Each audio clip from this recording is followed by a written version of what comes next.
It all started with a dumb mistake.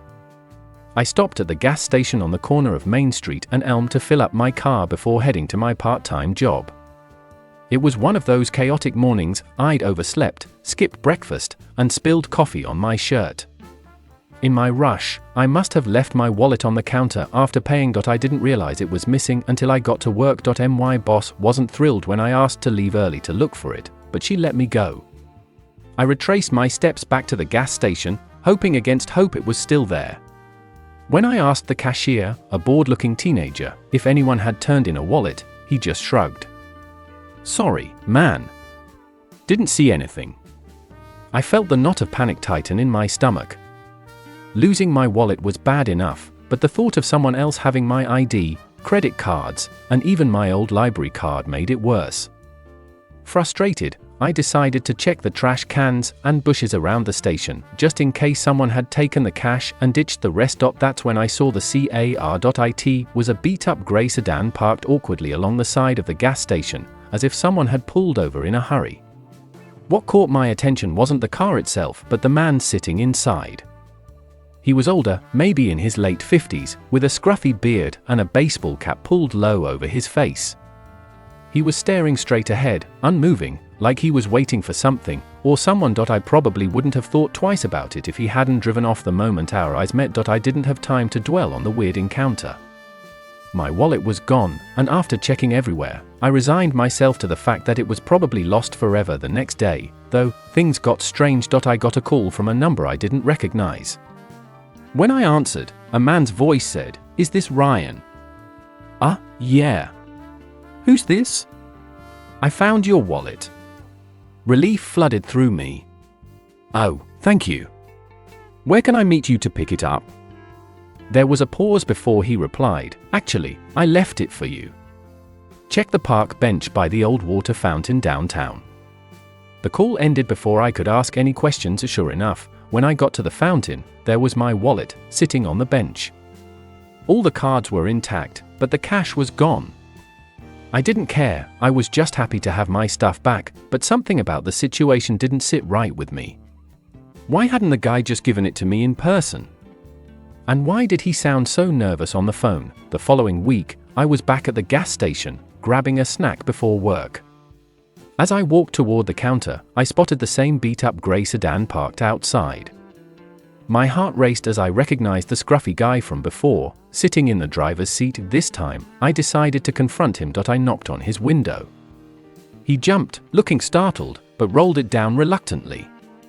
"Hey," I said. "Were you the one who found my wallet?" His eyes darted around like he was looking for an escape. "Yeah, that was me.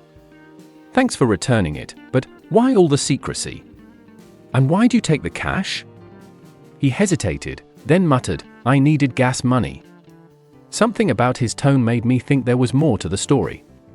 Before I could press him further, he said, "Look, kid, you don't want to get involved in this. Trust me." Then he rolled up the window and drove off, leaving me standing there, confused and uneasy. Over the next few days, I couldn't shake the feeling that something was off. I started noticing the grey sedan around town, parked outside the grocery store, idling near the library, even outside my workplace once. It was like the guy was following me, but every time I tried to approach him, he disappeared. Then one night, I got another call. "You need to stop asking questions," the voice said. "Who is this?" I demanded. "Just leave it alone." The line went dead. That's when I decided to dig deeper. I started asking around about the guy in the grey sedan, describing him to anyone who might know him. Finally, an old family friend who worked at the city hall recognized the description. "Sounds like Dale Harper," she said. "He used to work for the town council, but he got fired a few years ago. Embezzlement scandal." Embezzlement? That was news to me. I asked her to dig up anything else she could about him, and what she found was unsettling. The Dale had been fired after being accused of stealing money from a local infrastructure project. The case never went to court, though, because the evidence mysteriously disappeared. He dropped off the radar after that, but there were rumors he'd been trying to expose something bigger, a corruption scheme involving several town officials. I pieced it together slowly. Dale must have stumbled upon something he wasn't supposed to see, and returning my wallet had been his way of sending a message. But what was he trying to tell me? Then I remembered the cash. It wasn't much, just $60, but what if it wasn't just for gas? I went back to the gas station and asked the manager if I could see their security footage from the day I lost my wallet.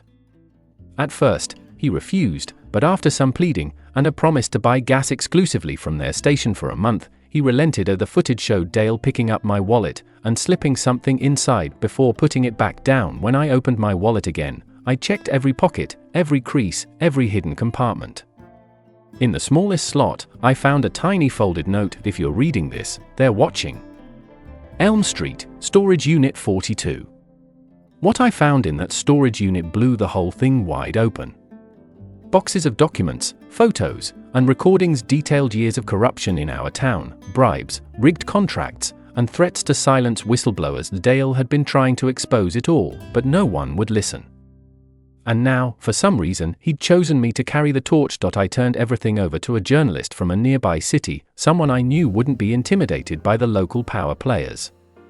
Within weeks, the story broke, and our town was thrown into chaos. Arrests were made, resignations followed, and Dale Harper finally stepped out of the shadows to tell his side of the story. As for me, I'm just glad I didn't ignore my gut that day. Sometimes, the smallest, strangest moments can lead to something much bigger than you ever imagined. Second story. I work at a small delivery company, a job I took to pay the bills while figuring out what I actually wanted to do with my life. The team's small, just 6 of us, and while most of the crew are loud and boisterous, one guy, Paul, keeps to himself.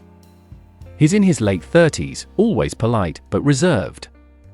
He's the kind of person you'd never notice if he wasn't in the room, and frankly, none of us knew much about him. One rainy Thursday night, we were wrapping up a long shift when Paul asked if someone could give him a ride home. His car had broken down earlier in the day, and the buses weren't running anymore. I was exhausted, but I lived nearby, so I volunteered. "Thanks, Liam," he said with a small smile. "I owe you one." The rain was relentless as we drove. Paul gave me directions, but the closer we got to his place, the more unusual the route became.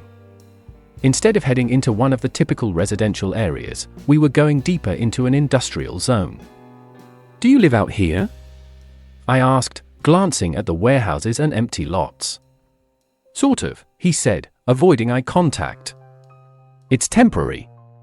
We pulled up to a nondescript building with a flickering streetlight overhead. Paul gestured for me to park near the side entrance. "Thanks for the ride," he said, quickly unbuckling his seatbelt. I nodded, but couldn't help feeling curious. "You sure this is your place?" "Yeah," he said, hesitating. "It's complicated." He grabbed his bag and dashed into the rain, disappearing through a side door. I couldn't stop thinking about it. Something about the whole thing felt off. The next day at work, I casually asked one of my coworkers if they knew where Paul lived. "Who knows, man," they said. "Dude's a mystery." That only made me more curious. I knew I shouldn't pry, but the industrial area didn't seem like a place anyone would willingly live. A week later, I was driving home late at night when I spotted Paul walking along the side of the road, drenched in rain. I pulled over. "Paul? What are you doing out here?" He looked startled but then sighed. "Car trouble again." I was walking to the gas station.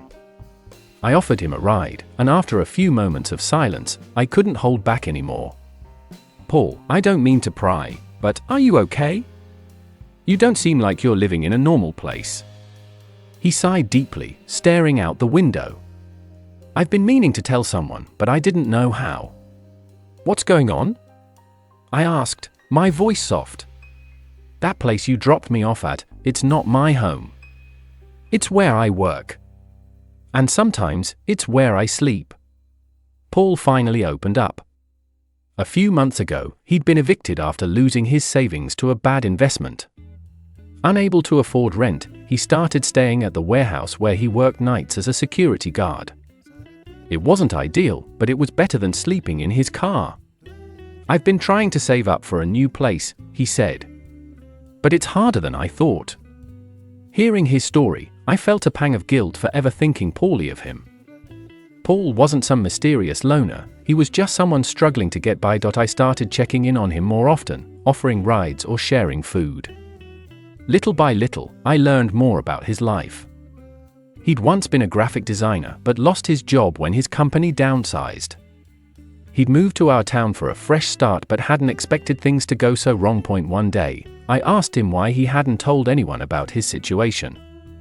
"Pride, I guess," he said with a sad smile. "It's hard to admit you need help." I decided to do something about it. Without telling Paul, I reached out to a friend who worked at a local nonprofit that helped people find affordable housing. After some convincing, I got them to fast-track Paul's case. When I told him the news, he was speechless. "You didn't have to do that," he said, his voice thick with emotion. "I wanted to," I replied. "You don't have to do this alone." A few weeks later, Paul moved into a small but cozy apartment. Seeing the relief on his face was worth every bit of effort, but the biggest surprise came a month after that. Paul invited me and a few co-workers over for dinner. When we arrived, we found his apartment filled with artwork, paintings, sketches, even sculptures he'd made himself. "I used to be an artist," he said, almost shyly. His work was incredible. None of us had any idea that quiet, unassuming Paul was so talented. "You should show these to people," I said. "You could make a living off this." Paul laughed. "Maybe someday. For now, I'm just happy to have a roof over my head." Looking back, I'm glad I gave Paul that ride home. It made me realize how easy it is to overlook someone's struggles, especially when they don't wear them on their sleeve. Sometimes, all it takes is a little curiosity and a lot of kindness to make a difference. Third story. It started with a plan for a perfect weekend. My girlfriend Claire and I had been together for 3 years, and with both of us drowning in work lately, we decided to book a relaxing getaway to a quaint mountain cabin.